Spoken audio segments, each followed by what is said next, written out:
Excuse me. Excuse me. What in the world are you thinking? Mean Gene, the first thing you need to do is to tell these people to shut up if you want to hear what I gotta say. What up, y'all? Can be the Sexy Ninja in the place to be for C Plus Studios and the Paper Saber universe. Welcome to the New World Podcast, brother. And let's talk about Revolution 2023 in the bag for AEW All Elite Wrestling. And I'm going to tell you motherfuckers right now, that was the shit. And with my picks, out of the 8 matches on the card, I only got one wrong and a prediction wrong. 2 predictions, actually, but that's pretty good. For 8 matches, I only got one pick wrong, and that was the AEW Women's Championship. I did pick Ruby for the win to finally get her chance and moment of glory and stuff like that, but that didn't happen. But we'll get to that. But I gotta say, man, now I'm like, put me on DraftKings. I got 7 out of 8. Correct. Predictions wrong. I thought Mercedes Moné was going to show up on the show. No, she didn't. We got a different person showing up, and I'm okay with that. Like, I was expecting a big, like, oh my God, this person's all elite, but I'm glad that didn't really happen. And I got to say, to Tony's booking, from everything I'm hearing about previous pay-per-views and stuff like that, especially within the beginning, they would go 4 or 5 fucking hours. Like, yeah, I understand. I WWE did the same thing with WrestleMania 1 I'm like, oh my gosh, 10 hours. 10 hours of WrestleMania. And I think that was the WrestleMania where we're in the Performance Center with no fans and stuff like that. 10 hours, man. And Tony has got it down with this one. We kept it a little over 3, almost 4 hours. Hell of a pay-per-view, and I really did enjoy myself. I was sitting here, I was watching it on Bleacher Report. I really want to watch it again just because I had a good time. But let's start it off. Well, we had the first match of the night was Chris Jericho versus Ricky Starks. Great match, especially too. And it was funny as I thought about this because I was going through TikTok the other day, just browsing, and Jericho was talking about how, with him and Kevin Owens' match and stuff like that at WrestleMania, the friendship breaking apart and all this and that, and it coming down to, what was it called? Him being on the second match of the card. He's like, no, if you're gonna put me in there, put me on first. Put me on first, or put me a little bit higher up on the card. And this match to start the show off was really great. Ricky Starks for the win. I knew that was gonna happen. Sammy Guevara tried to come out, but Action Andretti stopped him. And Ricky Starks, I'm saying, and the reason I picked Ricky is because yes, he's super talented, and he needed this sort of big push to move forward with his storylines, and I want to know what's going to happen on Dynamite this Wednesday. So congratulations to Ricky Starks. I really had fun with this match. The second match on the card, the final burial, between Christian Cage and Jungle Boy Jack Perry. This match was crazy, man. Great spots. Jungle Boy got the win, sealed the casket, gave him a kiss on the forehead, and slammed that motherfucker. He's like, nope, you're done, son of my bitch. You kiss my ass, kiss my jungle ass. And I had a lot of fun with this. This was one of those matches I was kind of like, yeah, I'm gonna watch. Of course I'm gonna watch. I paid the money for the show, so great match though. I did have fun. A lot of these matches too were really, really fun. And the 0 Hour match with Mark Briscoe and the Lucha Brothers versus Ari Daivari and Varsity Athletes, that was a hell of a way to kick off like the Revolution and get us all pumped. And I noticed there wasn't no Blackpool Combat Club versus Dark Order. Did I miss that? Because I tried to get to the after show, the 0 Hour pre-show. I'm guessing that match did not happen because I was looking around. I thought I missed something. I was like 15 minutes late into 0 Hour, but I got to see Mark Briscoe, Lucha Brothers versus Ari Daivari and Varsity Athletes. Another match I picked. So 9 matches, 8 out of 9 that I picked, and I was right with Mark Briscoe and Lucha Brothers winning. On to the next match, and it's funny, it's like I was trying to keep track of like every match that was on the card, and right here, AEW World Trios Championship, the Elite versus House of Black. Oh man, this was my match. This is one of the matches on this card that I'm definitely gonna rewatch, man. They delivered on all levels. I was like, B, elite.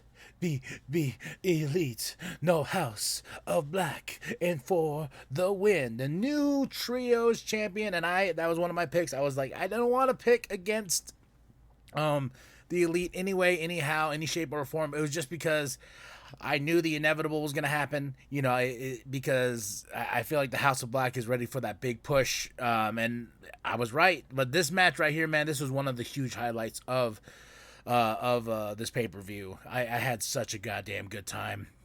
Next up was the AEW Women's Championship. Hayter retains. Ruby Soho finally shows her true colors. She went to the dark side, but this match was okay. A lot of fun spots and stuff like that. It wasn't like the most greatest women's wrestling match of all time, but it did tell the story of Ruby and where she stands, and now she's with Saraya and Toni Storm, and they kind of played it as, she was an outsider. She's not a homegrown AEW talent. She came from over there. Yeah, from way over there. And Taz, Excalibur, JR was on commentary, and then he left. I don't know if that was for a reason, medical reasons or anything like that, but he just left, and then Tony Schiavone got it back in the chair, because I was like, oh, good old JR, especially when he calls, what was it called, during the Elite and Julia Hart, he's like, that Jezebel, God damn it, that Jezebel right there. So, but AEW Women's Championship was fun, but it didn't blow me away. Hayter for the win, retaining the title. So now what's next? I think it's going to be another rematch between Ruby and Hayter. And I really do like Jamie Hayter. So, and Britt Baker goes out there and stuff like that. So we shall see where that storyline goes. I'm excited. Now, another match that I was on the edge of my seat the whole time, and being like, I'm grotesque and bloody and disgusting and everything it needed to be. And I'm talking about Jon Moxley versus Hangman Adam Page in a Texas death match. Oh my God. Even my wife was like, this is too much. This is too much for me. I'm like, man, there's a lot of blood tonight. There was blood at with the Jungle Boy earlier, and now there's blood here, And they went to town. There were some spots. I was like, oh shit! They brought bricks out. They brought chains. Moxley got the worst of it, And there was this one part with the fork. Oh, and when he got the fork, I was like, but that's the magic of this sport. Don't you understand that, folks? That's the magic of this. I'm sitting here and I'm like,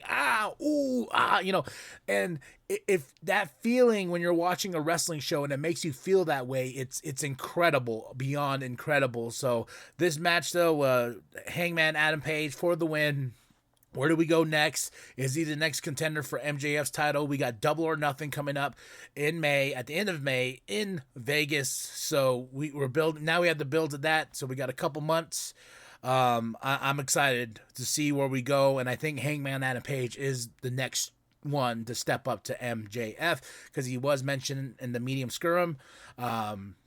So we'll get to that. But hell of a match, Texas Death Match. It was a bloody good time. Now this match, TNT Championship match, Samoa Joe versus Wardlow. I picked Joe at first, but then I took that back and I was like, Wardlow's going to be the one. And Powerhouse Hobbs was up in the balcony with the Sonic ring.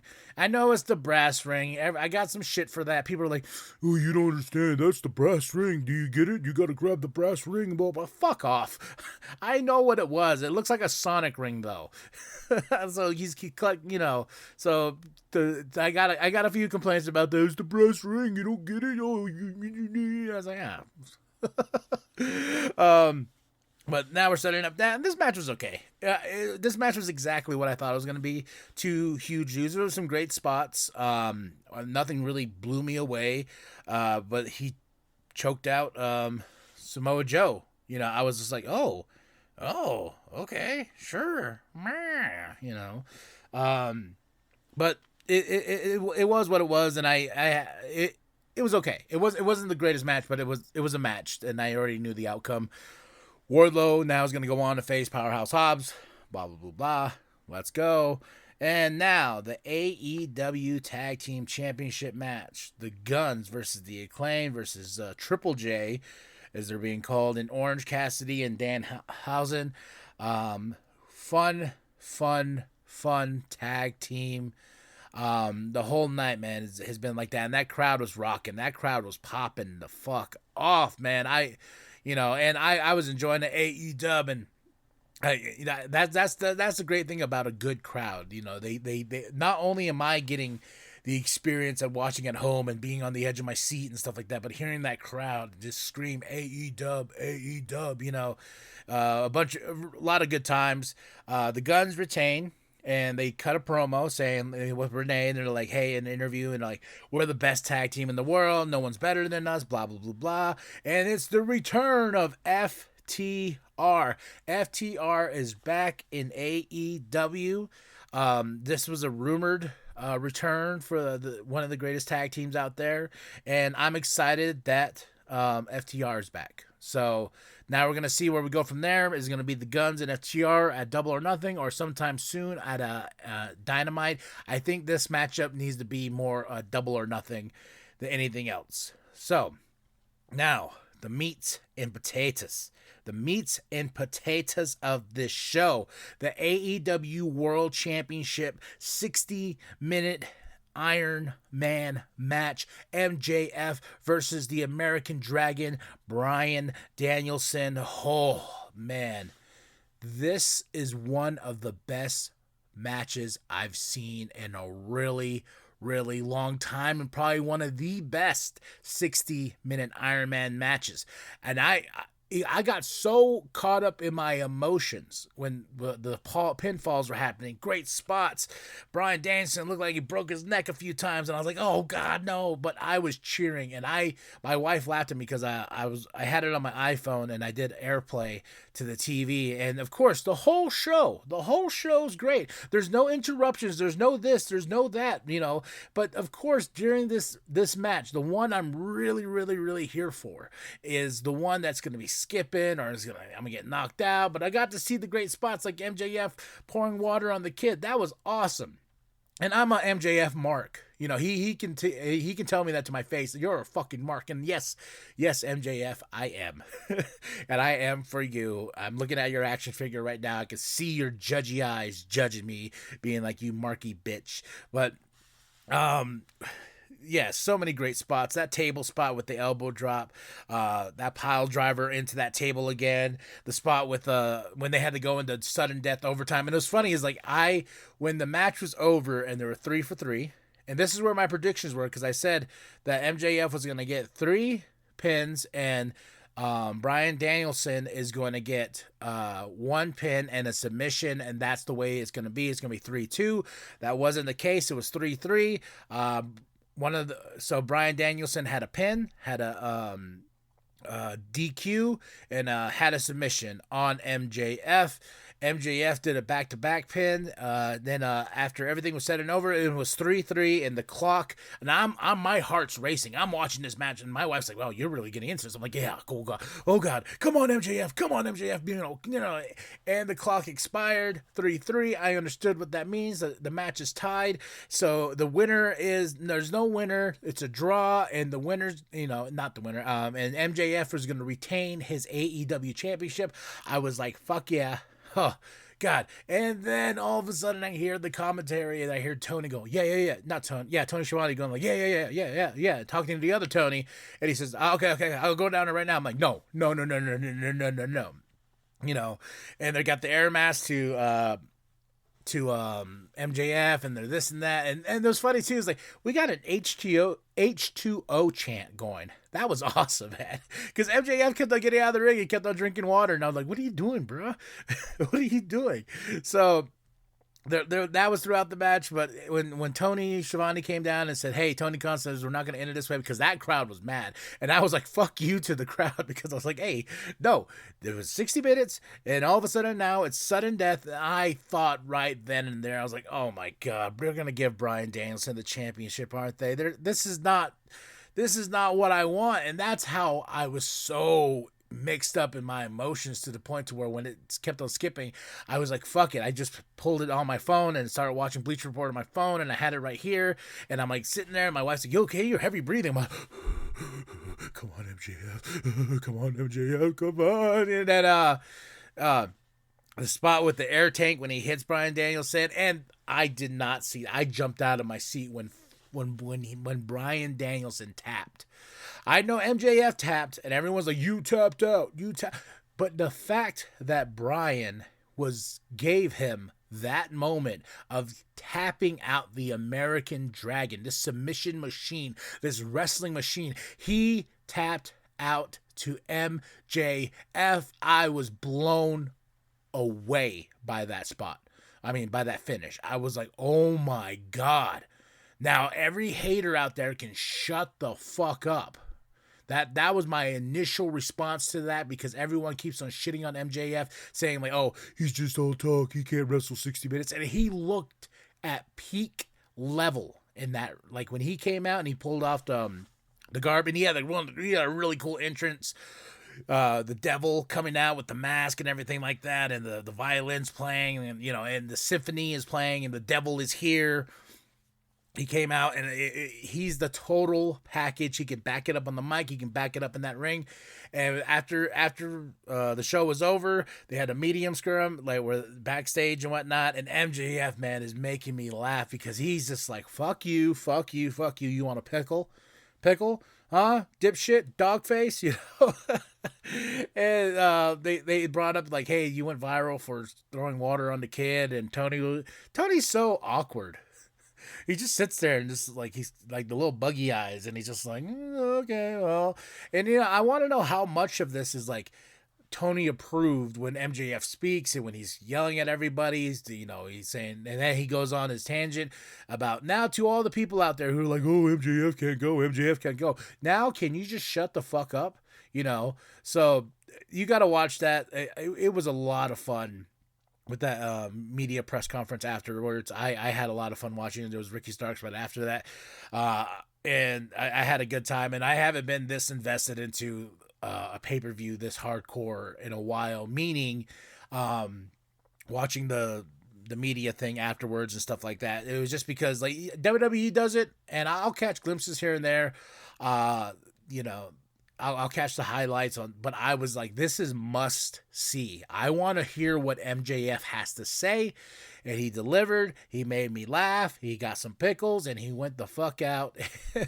So great stuff tonight, man. I give this pay-per-view a solid